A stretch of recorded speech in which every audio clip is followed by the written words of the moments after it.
instructions and raise some basic questions and then understand it better.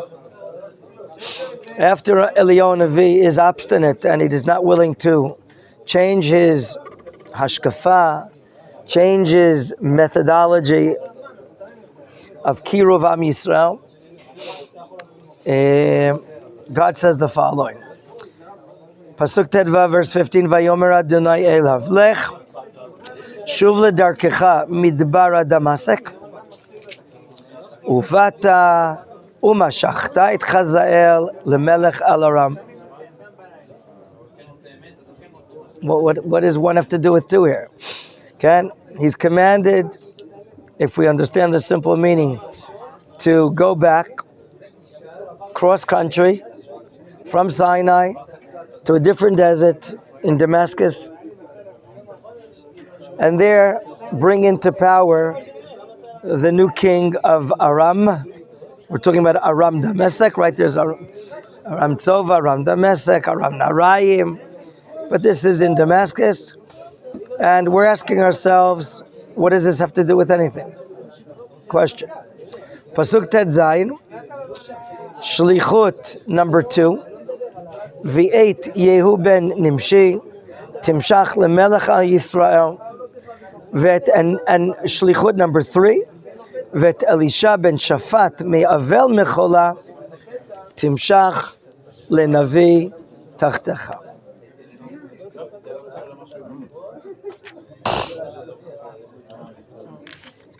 Well, what's going on here?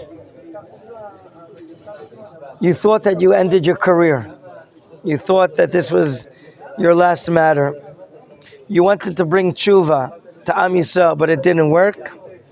Well, there's another way that might cause Israel to do tshuva, and that is afflicting them.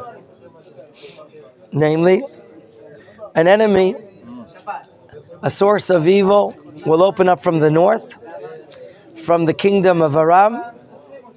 And how is it that you're going to anoint him? We're asking that question because when we learn later, we don't see that Eliyahu goes ahead and puts into the kingdom Chazael, the king of Aram. So we'll treat that question. Number 2, how will that be related to what Eliyahu is not doing?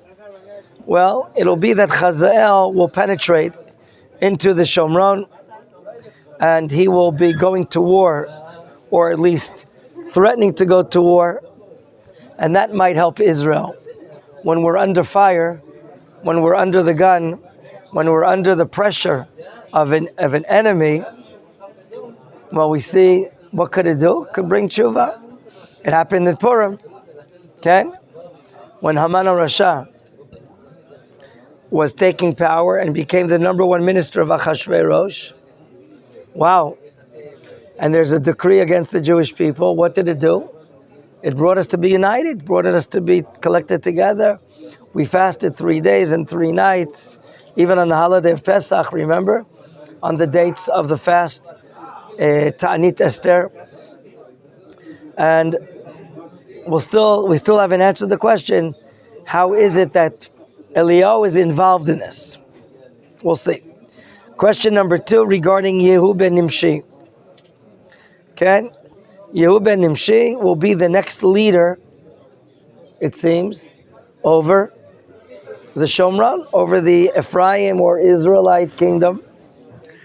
And he's going to be terrible, meaning he's going to be a scoundrel. He's going to be a havoc to society in the Shomron, but yet he will go out and do din, and he will kill Beit Achav, anyone that's left over in the children lineage of Achav, and that also will be a type of tshuva to eradicate the evil that Achav has spread all over the place. How will Eliyahu be involved in that? We'll question that as well. And third, you're going to appoint your successor. Okay? That's not a usual thing, that the prophet is given the role to bring about his successor who will succeed him. Who is this person? We know nothing about him. Now we're told that he has a parent. His father's called Shaphat. He's from a place in the southern valley of Beit Shan, the southern part of Beit Shan, Mechola. We know where that is today on the map. And he's going to be appointed in your stead. And then we're told in Pasuk Yud Zayin, V'ayan it'll be, Hanimlat Mecherev Chazael Yamit Yehu.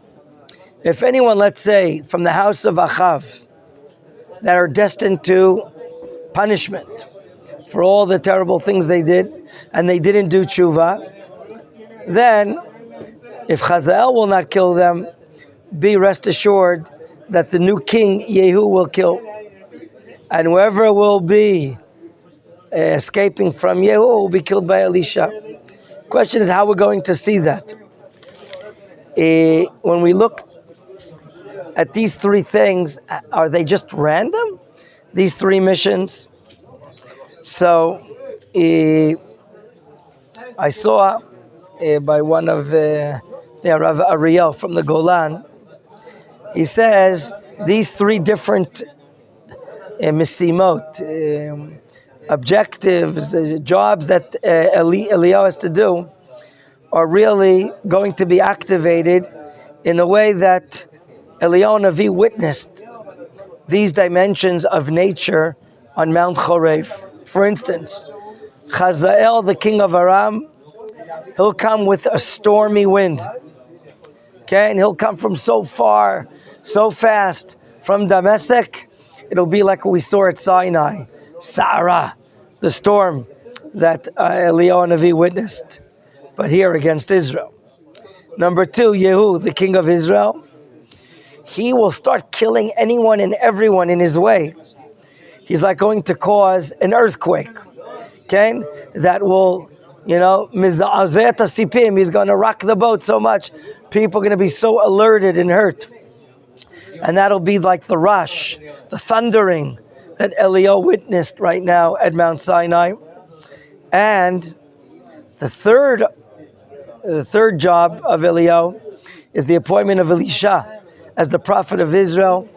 Elisha eventually will bring the words of Hashem, and the words of God are likened to the fire, pure fire, like it says in Yirmiyahu, Ke'esh ne'um Hashem. So these three jobs are reflecting three different ways that God appears in our world. Now, but we don't see it happening. We don't see that Eliyahu Navi is appointing Chazael. We don't see that Eliyahu Navi is bringing Yehu into office. This question is asked by the Radak. The Radak says the following: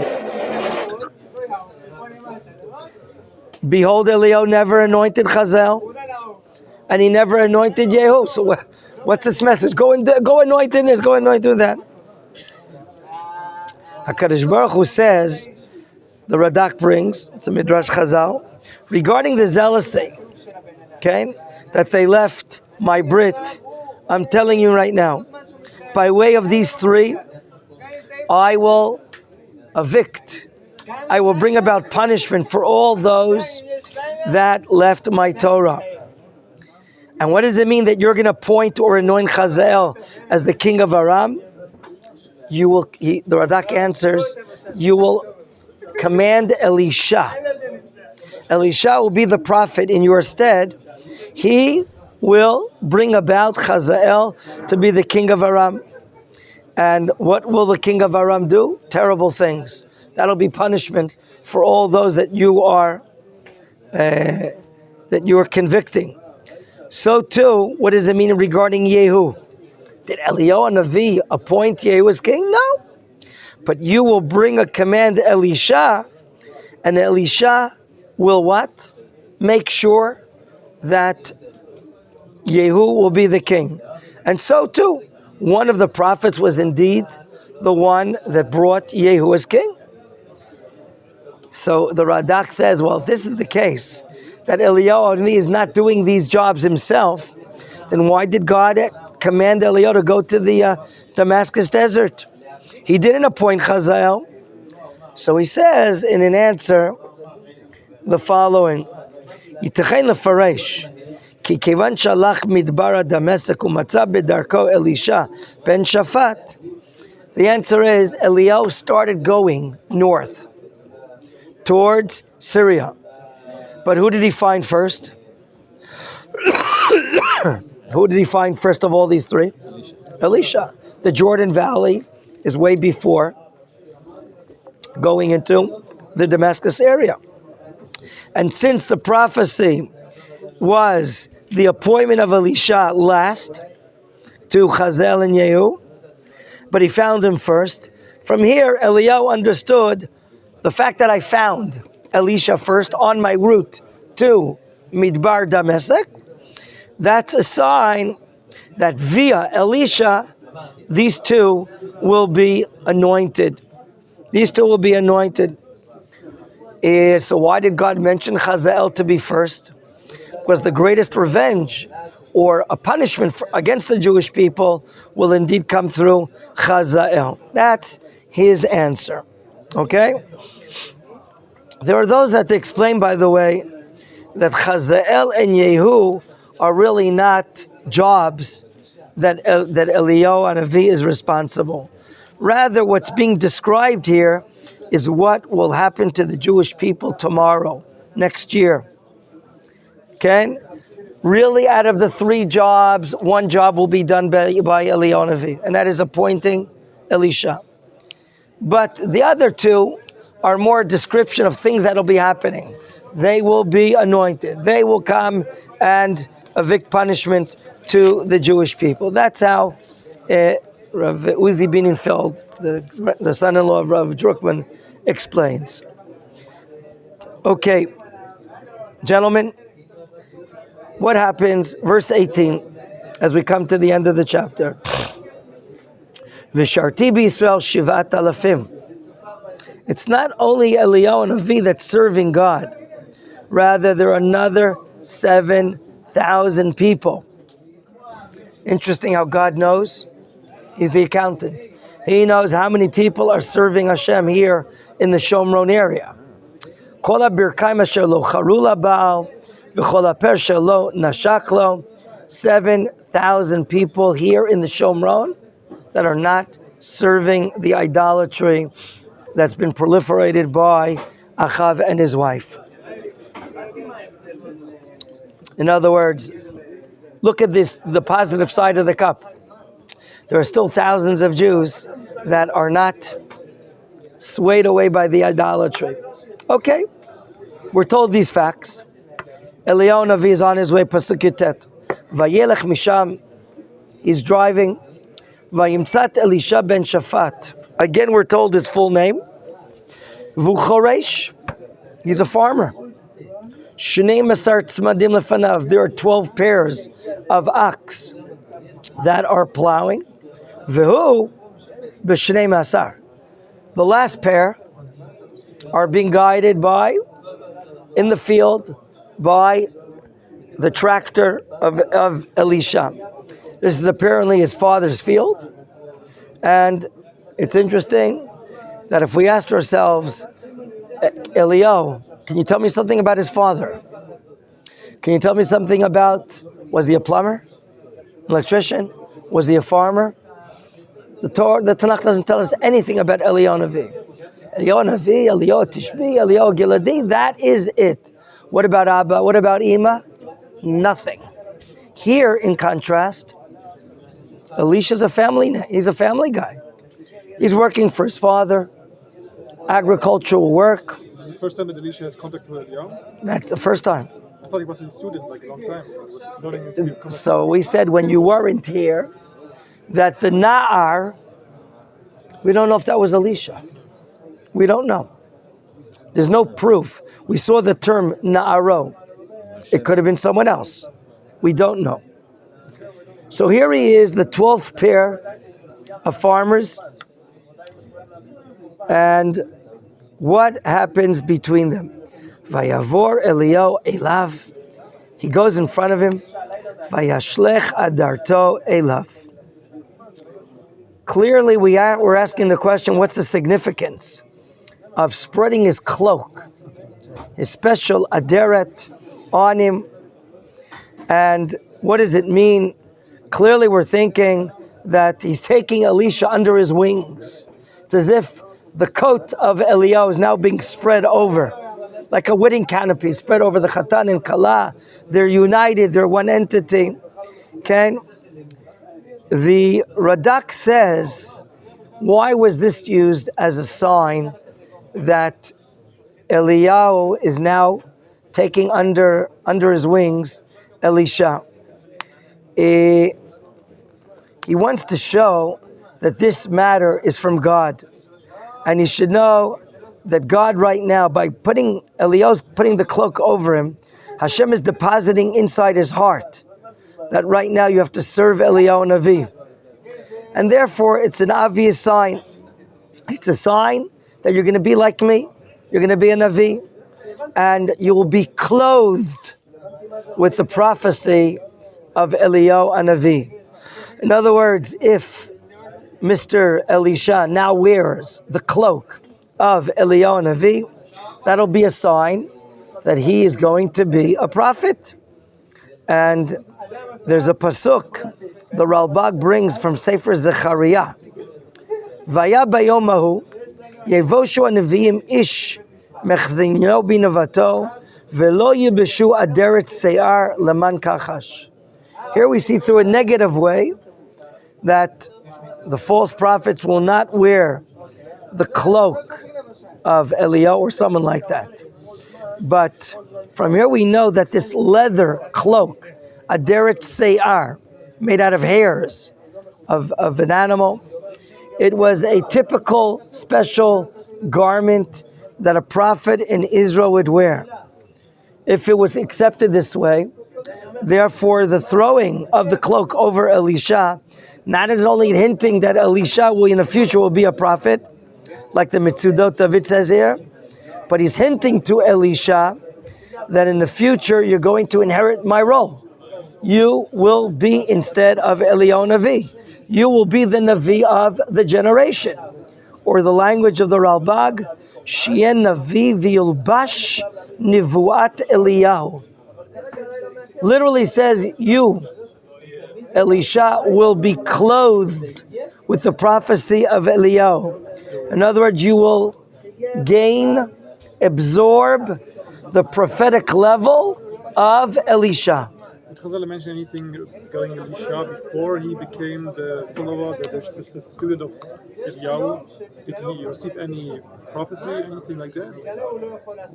The Radak says that.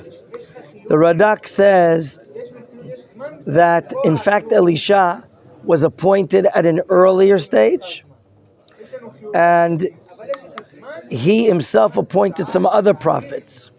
So, according to the Radak here, this is not written in chronological order.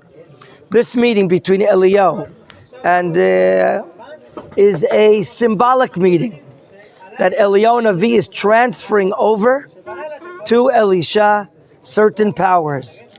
I wanted to share with you something. By handing over his coat? Yes. Oh, okay. I want to share with you, you've heard of the Ravad, one of the great Rishonim that sometimes had halachic arguments against the Rambam is the Ravad. Okay, Rabbi Avraham. He has a book called Sefer Emunah Harama, the uplifted book of the Ravad. In his Ma'amar Sheni, he writes the following.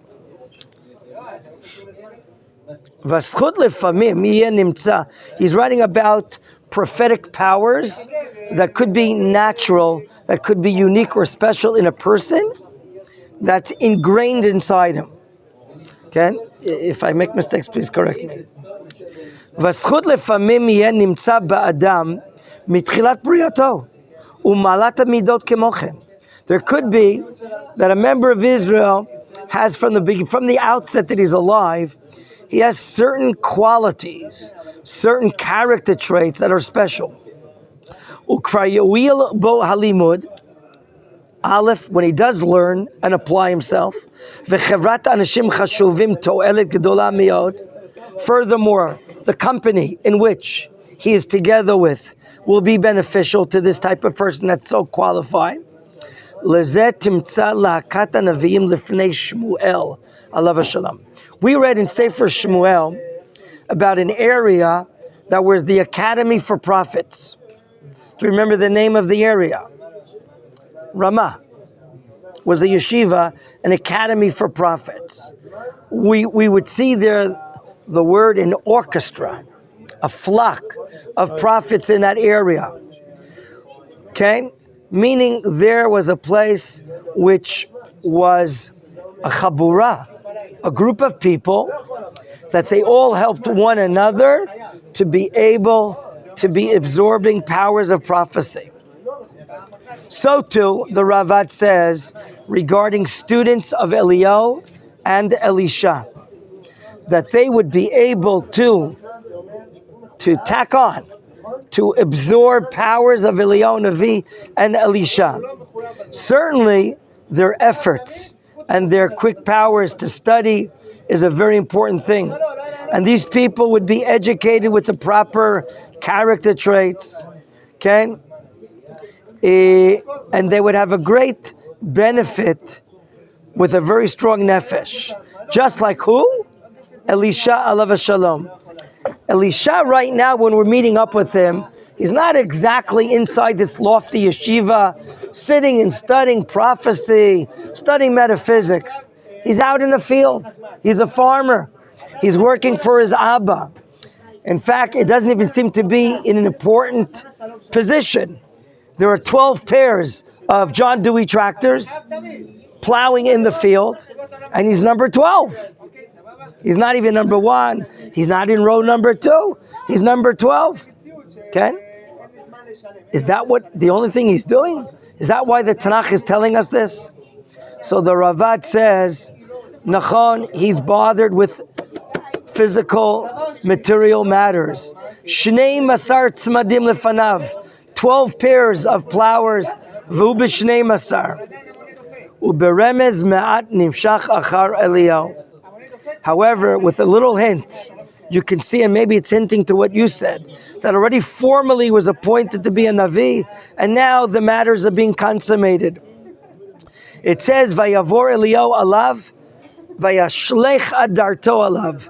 Eliyahu throws his cloak on top of Elisha, and what does he say? Let's finish reading the pasuk. What does Elisha do? He knows it's a time to stop working. Pasuk 20. Vayazov et habakar. He leaves the tractor in the middle of the field. Vayarotz acharei Eliyahu. Apparently, Eliyahu threw his cloak on Elisha. Litraot. And then he starts going away from the field. What does Elisha understand? Hey, wait, 1 second, time out. He runs after Eliyahu and says, look, I want to give a kiss to Abba Nima. Eshkana le'avi ulimi v'elcha charecha. Can you give me a 2-minute timeout? The referee is asking the referee, give me a timeout. Interesting. Why do we have to know about this story? Why do we have to know about this matter? It's a very interesting thing. The Malbim says the following. The wearing of the cloak is the wearing of prophecy. Okay? The Malbim says, though, regarding the past and the future, after Eliyahu threw his cloak on Elisha, the nefesh of Elisha was attached to the nefesh of Eliyahu Navi. It's as if inside this coat was illuminating some spiritual light, some metaphysical powers, right? It was a very probable situation that a prophet wore a special garment, just like a king would wear a royal garment, or the Kuhuna would wear special garments. The Nevi'im wore special garments. Right now, at this time, Eliyahu Navi arrived from Mount Sinai. He was at the entrance to the cave, the same cave that stood Moshe Rabbeinu, as we learned yesterday. He's illuminating with light. Do you remember what happened to the face of Moshe Rabbeinu after the Sinai revelation? Radiating. He had to wear a masveh. He had to wear a masveh, as the Torah says in Parshat Ki Tisa. The Malbim says, in a spiritual way, Elisha sensed the spirituality that was radiating to Eliyahu from the time he was at the cave at Sinai in this last meeting. And the cloak is like a mask. Just like the cloak, just like the mask on the mask of Moshe, the cloak right now is having spiritual powers. And therefore, right now, you will stand instead of Eliyahu. And therefore, he left his work right away. He understood the message. However, what's going on? I want to give Abba Nima a kiss. What? So, why is this being told to us? One of the great themes that we're going to be learning in these upcoming chapters, the chapters of Elisha, which is very lengthy, in Sefer Melachim, is we're going to learn a clear contrast of Elisha and his ways in contrast to Eliyahu. On the one hand, Eliyahu Navi is a man of din, a man of zealousy. And we know nothing about family. No Abba, no Ima, no nothing. What do we learn here immediately from the outset? He's a family man. He has a father's name, Elisha ben Shaphat. We know where he lives. We know he deals with agriculture. He's going to be such a down-to-earth prophet that he's going to be able to perform many acts of chesed through miracles to help out this individual, that individual. We're going to see that Elisha's realm of prophecy will be related to the prat, as opposed to Eliyahu Navi relating to the klal. Through din, through kanaut, no rain for 3 years, and so on and so forth. But here, he's asking Eliyahu Navi, hang out. What happens at the end? Pasuk Kaf Aleph. Vayashav me'acharav. Okay? In other words, he returns. He's caught up. To who? To Eliyahu. And now what does he still do? Vayikach et tzemed habakar. He takes this pair of ox. Vayizbacheu. He slaughters them. Uvichli habakar b'shlem habasar. Instead of a roast, he makes a goulash. What do I have to know about this? What's the significance? That he's cooking the meat. Vayitein la'am vayochelu. Who's the am? His family, maybe? Like the community? The family, all the peasants and workers, the simple people. He's throwing a bash. You know what a bash is? He's throwing a party. Rashi says, why is he throwing a party? Meirov simcha asa mishteh. He's so happy for the new job. To be the prophet of the generation, he wants others to be involved. He's being proclaimed as a main what? As a main prophet. Now, what kind of shechita is he doing here? Is it a korban? Can it be a korban? What exists in Yerushalayim? The Beit HaMikdash. So we must explain that this is shchitat chulin. It has to be shchitat chulin. It can't be a korban. Okay? What does it imply? The word zevach is to slaughter. Lizboach is to slaughter. It could mean, but in many times it means as well lishchot, shchita. So he's enjoying, he's very related to the physical material world, in spite of the fact that he's receiving such a great spiritual job. After this happens, vayakom, vayelech acharei Eliyahu, vayisharteu. It's clear to us that right now he has a new position.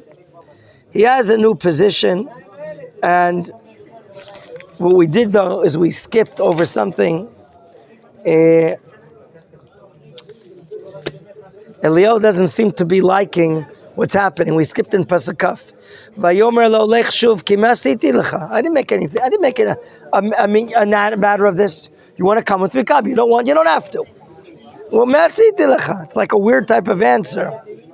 What did I do to you that you want to come after me? I don't know if he's like playing hard to get. He's making. You have to make the decision. Do you want this job? There's another meaning by the Mitzudot of it, which is much different. He says, "Ki aniflot vanisim, masha asiti," all the miracles and wonders that I did until now. Eliyahu is saying, "Azai hema gam lacha." They're for you as well. Rotzel omar gamatata sekemoem im telech achara. If you go after me, you'll have the prophetic powers to perform various miracles. That's the meaning of what he's saying. Okay. I like this. Ken, Masha Asiti. That's how he's explaining this hard term. So, gentlemen, we have a new prophet of the generation, and tomorrow we'll begin Yizat Hashem Perikaf.